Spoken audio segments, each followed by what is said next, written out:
Day 541 of doing a LeetCode problem every day until I get a job.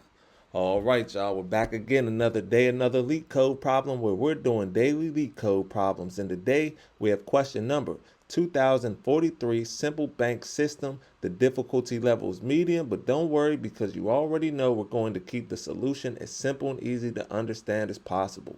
But before we get started, y'all, don't forget to like, hype, subscribe, comment, and share. And if you need any new Apple AirPods, go ahead and check out that link in the description so you can get you some. Now let's see what the question says. You have been tasked with writing a program for a popular bank that will automate all of its incoming transactions, transfer, deposit, and withdrawal. The bank has n accounts numbered from 1 to n. The initial balance of each account is stored in a zero-index integer array balance with I plus 1 power, or I plus 1th account having an initial balance of I. Execute all of the valid transactions. A transaction is valid if the given account numbers are between 1 and n, and the amount of money withdrawn or transferred from is less than or equal to the balance of the account. Implement the bank class. Bank initializes the object with the zero index integer array balance. Transfer is a boolean which transfers money or dollars from the account numbered account 1 to the account numbered account 2. Return true if the transaction was successful, false otherwise. Deposit function is also a boolean. It deposits money dollars into the account numbered account. Return true if the transaction was successful, false otherwise. And the withdraw function is also a boolean, and it withdraws money dollars from the account numbered account. Return true if the transaction was successful or false otherwise.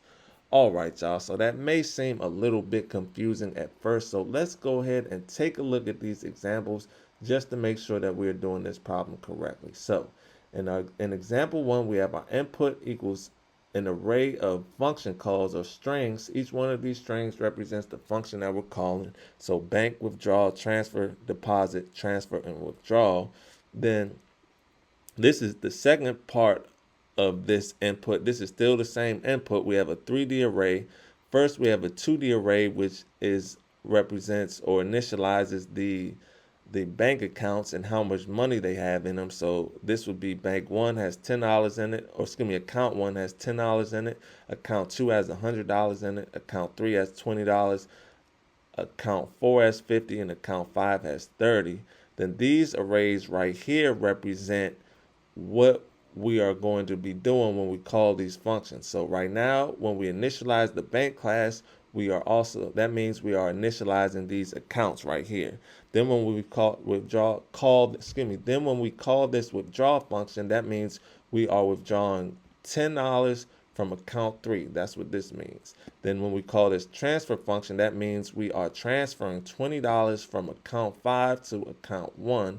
Then when we deposit, that means we are depositing $20 into account 5, and so on and so on. As you can see, each index in this array right here of strings, each index represents or is going to correspond with the corresponding index in this array, right? So when we initialize bank, that represents this first index right here of this 3D array, right? So this is the whole 3D array. This 2D array right here represents the initialization of the bank class. Then this withdraw function at index 0, we come back, this withdraw function is at index 1 up here. So we come down and look at the corresponding index down here, which is index 1 in this 3D array. Then similarly, this index 2 corresponds to this index 2 of this 3D array right here, right? So index 2 right here corresponds to this index 2. This index 3 corresponds to this index 3, right? So these are just what we're going to be passing in when we call these functions up here. Boom. So then our output would be null, true, true, true, false, false. And let's take a look at these explanations because I know it still may not make that much sense. So let's get into the explanation so we can make it make sense, hopefully, for everybody. So let me copy and paste this input over here. So let's just we could call it, say, input Sorry, y'all. Input, copy and paste that. Boom. Let's get it lined up. Boom. Then, and this, so y'all can see better, like, yeah, bank, this corresponds to this index right here. Boom. Then withdraw corresponds to this index right here. Boom. And transfer is this index right here. And so on and so on. Boom. So now let's come right here so we could build our output as we go along. So we just do it like this. Boom. So first thing, it says bank equals the new bank with the account number. So first thing we're doing is we are just initializing this bank class. That's why we have null right here, because we're not returning anything. We're just initializing this bank class. So we could put null right here. That means the initialization is complete. Now that we have initialized these account numbers or these account balances, now we can start calling these functions, right? We can't call these functions without any accounts, right? That's why we need to initialize the bank class first so that we can actually have the account set up so we can call these functions on those accounts, right? Because if there's no account, then we can't withdraw anything from an account that doesn't exist. We can't transfer anything from an account that doesn't exist to another account that doesn't exist. So that's why we need to initialize these accounts first. Boom. But when we initialize it, it's just going to return null. And now we can keep going. Boom. So after we initialize it, now we're calling withdraw. This is index 1. So we come down here to index 1. So we are going to call withdrawal of $10 from account 3. So boom, we come back over here to explanation. It says bank withdrawal 310. We return true because account 3 has a balance of $20, so it is valid to withdraw 10. Remember, it says right here, the amount of money withdrawn or transferred is less than or equal to the balance of the account. And in this case, the balance of the account for account 3 is $20. And we want to withdraw 10. So 10 is less than 20. That means it's a valid withdrawal. So it says account 3 has a balance of 20. So it is a valid withdrawal. Account 3 has 20 minus 10. So now it equals 10. So we could return true because it's a valid withdrawal. And then we need to subtract 10 from this 20. So we know that now account 3 only has $10 in it. Boom. Now we are going to call transfer on this right here. Boom. Or transfer over here. We're looking at this right here. Boom. So it says bank transfer from account 5 to account 1, $20. We can return true because account 5 has a balance of 30, so it's valid to transfer 20. Once again, 20 is less than 30, so we can transfer. We have enough money in the account to transfer $20. So boom, we could subtract 20 from here. Boom. So now that 30 becomes 10, and we need to add the 20 to account 1. So it says account 5 has 30 minus 20, which now has 10. We did that, and account 1 has 10 plus 20, which equals 30. So now that's what we need to do. We need to add 20 to account 1. Now that equals 30, and we can return true because that's a valid transfer. Boom. Now we're looking at deposit. So now we're just moving on down the line. We did all these. Now we're looking at deposit. So we're going to deposit here. Boom. So we're going to deposit $20 back into account 5. So that's going to return true because it's a deposit. We don't need to withdraw anything, so it doesn't matter how much money is in the account at the time. Then we need to add 20 here, so this goes back to 30. And it says bank deposit 520, return true. It is a valid deposit, $20 into account 5. Account 5 had $10 plus 20, now it has 30. Boom, we handled that. Boom. Now we are coming here. Now now we're transfer here, and we're looking at this right here, 3, 4, 15. So then it says bank transfer 3, 4, 15. We're going to return false. The current balance of 3 is $10, so it's invalid. So we only have $10 here. We want to transfer. So once again, this is account 3. So we want to transfer from account 3 $15. We want to transfer $15 from account 3 to account 4. However, account 3 only has $10, so we return false because it's not a valid transfer and we don't have enough money to complete that transfer, so we return false. Then finally, right here, we want to withdraw $50 from account 10. As you can see, there is no account 10, right? We only have up to 5 accounts. These are our 5 accounts right here with that balance. So we're going to return false. It says bank.withdraw 1050, return false. It is invalid because account 10 does not exist. So we can just come right here and return false. Now this should match up with this. Let's see. Let's just copy and paste it so we can see if it matches up. It should match up though. Boom. Boom. Yep, there it is, y'all. So that's how the question works. I hope that makes sense to y'all. And now that we understand the question, let's get into the fun part, the actual solution. Solution is not that difficult at all. So let's get into it. Now, the first thing we're going to do is we are going to create a variable that's going to store the balance of each account. So we're going to come right here and we're going to declare a variable called balance. And we're going to set that equal to an array of integers. Or actually, we're going to say balance.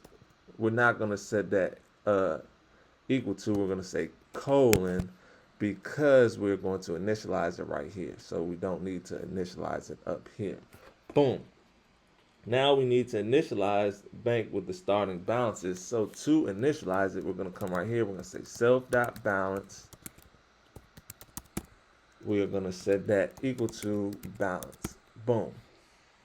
Then we need to work on our transfer function, right? So we need to transfer money from account 1 to account 2. So first we need to check to see if account 1 is valid or within the array bounds. So we can use a guard statement for that by saying guard account 1 is greater than or equal to 1 and 2 and signs.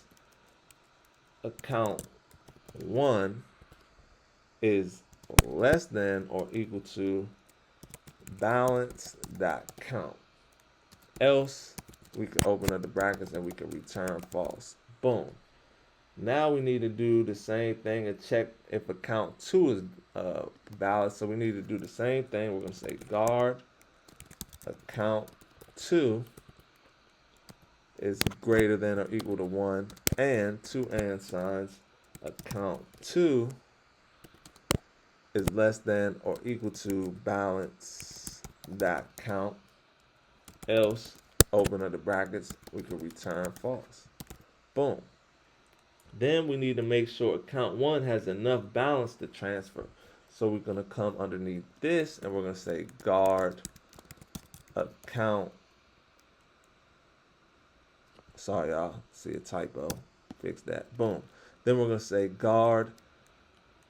Oh, excuse me. Not guard account. We're going to say guard balance. Open up the square bracket. Account 1 minus 1 is greater than or equal to money. Else, you guessed it, we could return false. Boom. Then we need to deduct money from account 1. So we're going to come underneath this. We're going to say balance. Square bracket. Account 1 minus 1. Then we're going to say minus equals money. Come underneath that. And we need to add money to account 2. So we're going to say balance. Square bracket. Account minus 1. This time, come outside of this. We're going to say plus equals money. Because we are transferring the money from this account. So we're subtracting from this account and we're adding the money to this account, which means we add to this account. And sorry, this needs to be account 2. Sorry about that, y'all. So let's check these typos. Let's get these typos right. Boom. Then we could just come underneath this and we could say return true. Boom. Now let's get into the deposit function where we deposit money into a specific account. So we're going to come right here into this deposit function. And first we need to check if the account is valid. So we're going to say guard account is greater than or equal to 1 and two and signs, account is less than or equal to balance dot count.